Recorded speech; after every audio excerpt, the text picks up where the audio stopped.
राधे राधे, हरे कृष्णा। आज भगवत गीता के अध्याय 1 का 26वां श्लोक, जो कि इस प्रकार है।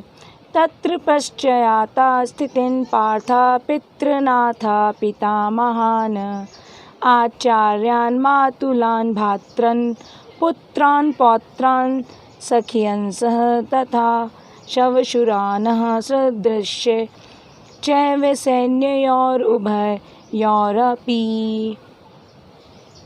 अर्थात वहाँ अर्जुन दोनों सेनाओं में अपने पिता, दादा, शिक्षक, मामा, भाई, चचेरे भाई, बेटे, भतीजे, पोते, पोतियाँ, दोस्तों, ससुरों और शुभचिंतकों को तैनात देख सकते थे। पिछले श्लोकों में हमने देखा कि अर्जुन कृष्ण को आदेशित कर चुके हैं कि दोनों सेनाओं के मध्य मेरे रथ को स्थापित कर दीजिए, खड़ा कर दीजिए। और श्री कृष्ण करते भी वैसा ही हैं। वो अर्जुन के रथ को ले जाकर दोनों सेनाओं के मध्य में खड़ा कर देते हैं और कहते हैं, लो देख लो दुर्योधन की सेना को, कौन कौन योद्धा दुर्योधन की ओर से युद्ध करने के लिए आतुर है। क्योंकि श्री कृष्ण वो तो परमात्मा है, वो जानते थे कि अर्जुन कुछ ही समय उपरांत अपने हथियार छोड़ देगा और वो युद्ध करने से भी इनकार कर देगा। इसलिए श्री कृष्ण अर्जुन के आदेश के अनुसार रथ को दोनों सेनाओं के मध्य में खड़ा कर देते हैं। जब रथ दोनों सेनाओं के मध्य में खड़ा हो जाता है, तब अर्जुन देख पा रहा है कि दुर्योधन की सेना में कौन कौन है। अब दुर्योधन की सेना में कौन कौन है? पितृ यानी पिता, पिता के दोस्त। पितामह यानी दादा। आचार्यान यानी गुरुजन। मातुलान यानी मामा लोग। भ्रातॄन् यानी भाई। पौत्रान यानी पुत्र। पौत्राण यानी पोते। सखियंस यानी मित्र तथा शवशुरान यानी ससुर लोग। ये सब लोगों को वो देखता है। अब ये हैं कौन कौन? पित्रान यानी जैसे भूरिश्रवा, राजा है कुरु डायनेस्टी के। पितामह जैसे कि भीष्म पितामह और सोमदत्ता जो भूरिश्रवा के पिता हैं। मातुलान मामा लोग। मामा कौन कौन? जैसे शकुनी मामा जो कि गांधारी के भाई थे, और चाल्या जो कि माधुरी के भाई थे। माधुरी पांडु की दूसरी पत्नी। पांडु की 2 पत्नियां थी, तो जो दूसरी पत्नी माधुरी थी उनके भाई चाल्या, ये मामा लोग हो गए। भ्रातॄन् यानी भाई, दुर्योधन और उसके सारे भाई। पौत्रान यानी पुत्र, दुर्योधन का बेटा लक्ष्मण, वो भी युद्ध भूमि पर शस्त्र उठाए खड़ा था। पौत्रान यानी पोते। पोते कौन? लक्ष्मण का पुत्र भी वहाँ पे युद्ध में सम्मिलित था।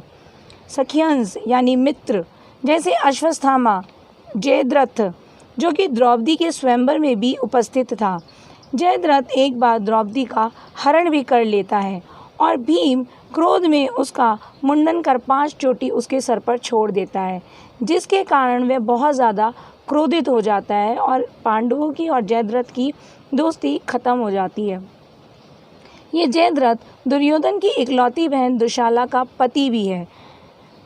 अब जो जयद्रथ है उसको 2 वरदान मिले हैं। एक वरदान शिवजी से मिला है और दूसरा वरदान एक और उसको मिला है, जो कि ये था कि जो भी युद्ध में उसको मार कर उसके सर को भूमि पर गिरा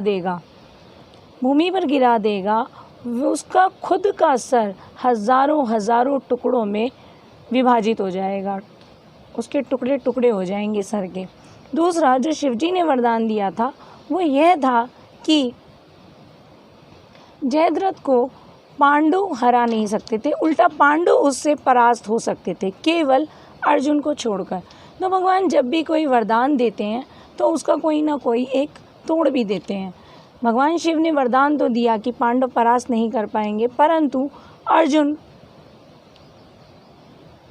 के लिए ये वरदान नहीं था। अर्जुन ही केवल पांडवों में ऐसा था जो जयद्रथ को परास्त कर सकता था।